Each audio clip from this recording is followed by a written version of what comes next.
architecture is something that everyone experiences every day. It's a ubiquitous thing. It's something that we know and think about. For that reason, it's something that is very rich for exploration and for altering people's expectations about it.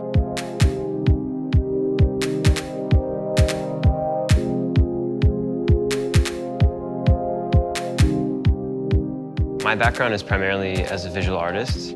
Snarkitecture began because there were a number of projects that I was working on that played with architecture and often did so in ways that required a kind of architectural skill set. The kind of pieces we're making at Snarkitecture run the gamut of architectural spaces and kind of physical sculptural pieces that people are interacting with. What we're interested in is looking at existing architecture, architectural scale environments, and reimagining them to create new and unexpected and memorable moments.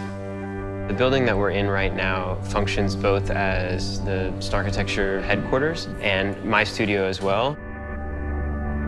A lot of the work that I'm producing here right now is part of a series that I've been making where I'm taking contemporary objects and remaking them in geological materials. And there's generally a very collaborative sort of environment. Oftentimes before we even start drawing, we're just discussing. I make art which one could say has no purpose, and a lot of the things that we make in Snarkitecture have a function or a specific purpose. The ideas are simple and strong at the same time. For me, it's a lot about reduction, so we're often taking things away rather than adding them. We often will make one statement, one gesture within a space and allow that to define it in its entirety. In the case of the beach, this was a really big undertaking for both the National Building Museum and for Snarkitecture. This is going to be one of our bigger installations. We were presented with the idea of creating some sort of environment, some sort of experience. The project is in Washington, DC. It's in the summer. Thinking about just the summer and this idea about a place where people would like to go and hang out. And for us, that was this idea about the beach. When people go to see the beach at National Building Museum, what they're going to experience is we've taken over the whole atrium, which is about the size of a football field. We've created this large abstracted beach with 5,000 square foot shoreline, which kind of empties out into an ocean of almost 1 million ball pit balls, which are 3 foot deep, and it fills up a 50 foot by 50 foot space. So really it's like wading into the ocean. I was excited about building it. I was apprehensive about the volume of everything. When I heard about the specs of the balls coming in, the boxes are your moving boxes, basically 2 foot by 2 foot by 30 inches tall. And they said there's going to be 16 of these on a pallet, and you're getting 94 pallets. All right, now hold on now.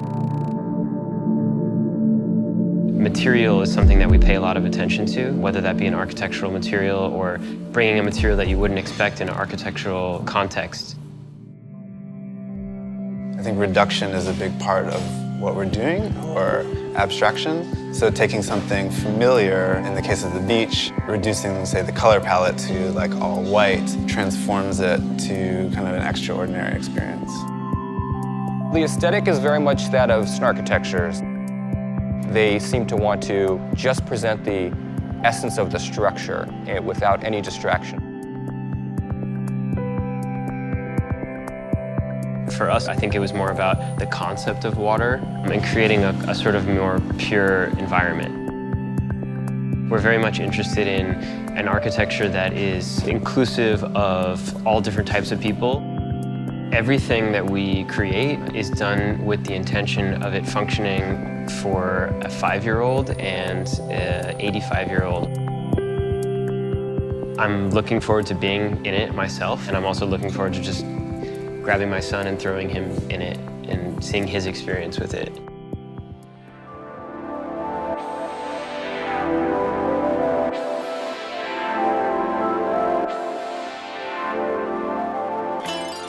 Seeing it completed now, it's really great opening day to have so many people show up.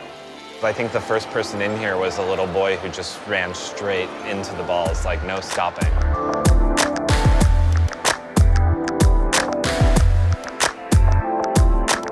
tried to make it feel like it was actually just this thing that kind of landed like a spaceship and didn't really have that much to do with it, although we allowed the two giant columns to sit in the center of that. It's like a little bit of the exterior museum kind of coming down into the installation.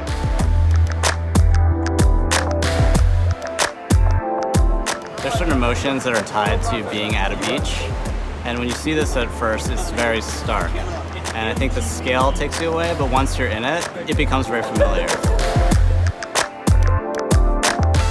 I'm usually not deep into art or get it, but this, you know, you can't help but get because you're immersed in it.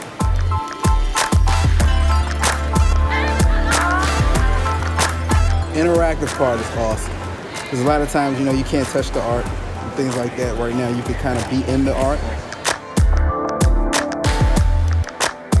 It's funny, you know, when we make the installation is this, you know, muted abstraction, all white beach. And then what's great is once it starts getting filled, the people are what makes it colorful and alive. And so it's really great to see it packed, that's what becomes the architecture itself, and the, you know, the materials and the people using it really get highlighted on this kind of pristine beach background.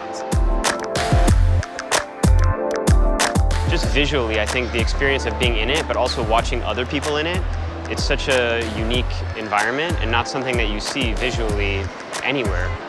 And I think that's something that we spend a lot of time trying to create those kinds of scenarios that are outside of the everyday. You know, there is another side to it that is like floating in the ocean, that you can just kind of wait and be alone even though you're in a huge installation with hundreds of people.